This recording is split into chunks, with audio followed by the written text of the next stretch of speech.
বৰপেটা জিলাৰ দেউকুৰা গাঁৱৰ হবিবুৰ ৰহমানৰ পৰিয়ালৰ জীৱন কাহিনী দেখুৱাবলৈ লৈছো নিউজ 9 অসমৰ দৰ্শকসকলক।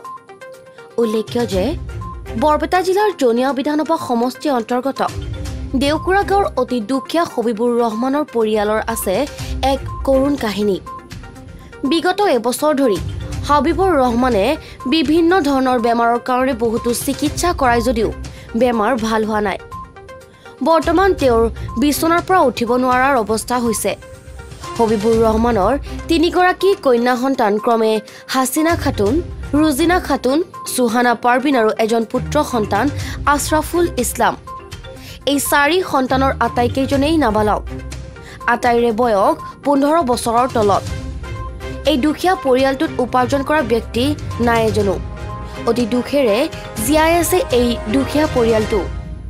থকাৰ বাবে নাই এটা ভাল ঘৰ, খোৱাৰ বাবে নাই কোনো খাদ্য সামগ্ৰী। বৰ্তমানলৈকে চৰকাৰী কোনো ধৰণৰ সা সুবিধা লাভ কৰা নাই এই দুখীয়া পৰিয়ালটোৱে। দেওবাৰৰ দিনা কলগাছিয়া মহকুমাৰ কৃষক মুক্তি সংগ্ৰাম সমিতিৰ সম্পাদক ৰফিকুল ইছলামৰ নেতৃত্বত কৃষক মুক্তি সংগ্ৰাম সমিতিৰ এটা সজাতি দলে উক্ত পৰিয়ালটোলৈ কিছু আৰ্থিক সাহায্য আগবঢ়ায়।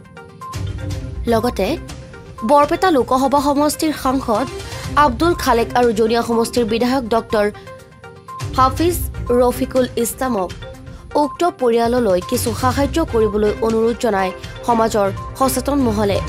তদুপৰি মানৱ দৰদী ব্যক্তিসকলক এই পৰিয়ালটোলৈ কিছু সাহায্য আগবঢ়াবলৈ তলত দিয়া নম্বৰত যোগাযোগ কৰিবলৈ নিউজ 9 অসমৰ জৰিয়তে অনুৰোধ কৰে পৰিয়ালটোৱে। Phone number 9678378339। একাউণ্ট হোল্ডাৰ নাম Habibur Rahman. Account number 382368601227। IFSC SBIN 0018805।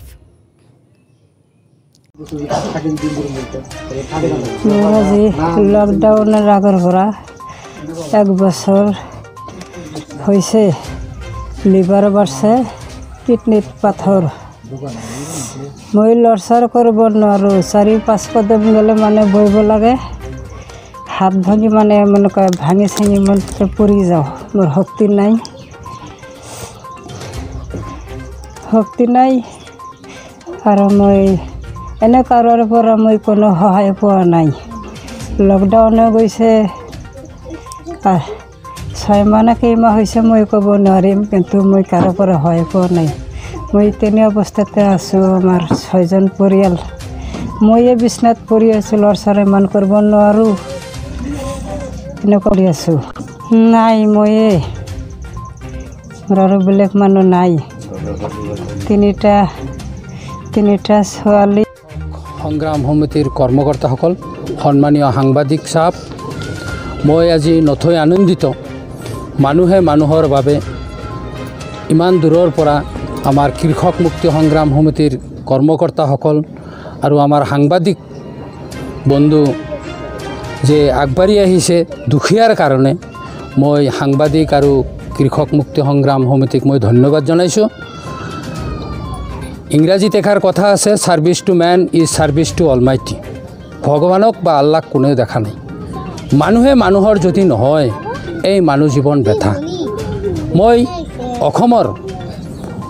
গোটেই অসমৰ মানুহখিনিক মই অনুৰোধ কৰোঁ, এই পৰিয়ালৰ প্ৰতি যদি আপোনালোকে যদি অলপ হাত জোকাৰি দিয়ে, মই ভাবোঁ এইটো এটা ডাঙৰ পুণ্যৰ কাম হ'ব।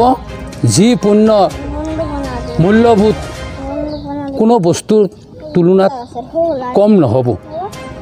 মই এই অসমৰ সন্মানীয় ৰাইজক অনুৰোধ কৰিছোঁ, আপোনালোকে এই পৰিয়ালটোৰ প্ৰতি অলপ সঁহাৰি দিয়ক, অলপ মানৱতাৰ দৃষ্টি চাওক। ভগৱানে আল্লাই আপোনালোকক ভাল কৰিব। এইখিনি কৈয়ে মই অন্তৰ্গত দেউকুৰা গাঁৱত হবিবুৰ ৰহমানৰ ঘৰত ইতিমধ্যে আহি পাইছোঁ। মানে এই ঘৰৰ যে পৰিয়াল সম্পৰ্কে প্ৰায় 1 সপ্তাহ আগত আমাক ইয়াৰে দেউকুৰা গাঁৱৰ এখন স্থানীয় বাসিন্দা তেখেতে আমাক মানে জনালে এই ধৰণৰ পৰিস্থিতি আছে। মানুহজন বেমাৰত মানে অলৰেডি পৰি আছে। মানে তেখেতৰ কিডনি প্ৰব্লেম আছে আৰু তেখেতৰ লিভাৰ ফাংচনৰ অসুবিধা হৈছে আৰু কি ধৰণৰ মানুহজন মানে ঘৰত আছে জীয়াই থকা যেটো মানে বস্তু সেইখিনি নাই কিন্তু ইতিমধ্যে আমি এই কথাখিনি গম পোৱাৰ পিছত আজি এইমাত্ৰ আহি উপস্থিত হৈছোঁ ইতিমধ্যে আমি কিছুমান দৈনিক জীৱনত যিখিনি সামগ্ৰী লাগে তাৰ মাজত আমি 25 কেজি চাউল চেনি ডাউল আঠা সাবান আদি কৰি চাহপাত আদি কৰি কিছুমান সামগ্ৰী আনিছোঁ আনি তেখেতৰ ওচৰত আমি দিছোঁ আমাৰ এই দানখিনি তেখেতে ইতিমধ্যে গ্ৰহণ কৰিছে কলগাছিয়াৰ পৰা মুজাম্মেল হুছেইনৰ ৰিপৰ্ট নিউজ 9 অসম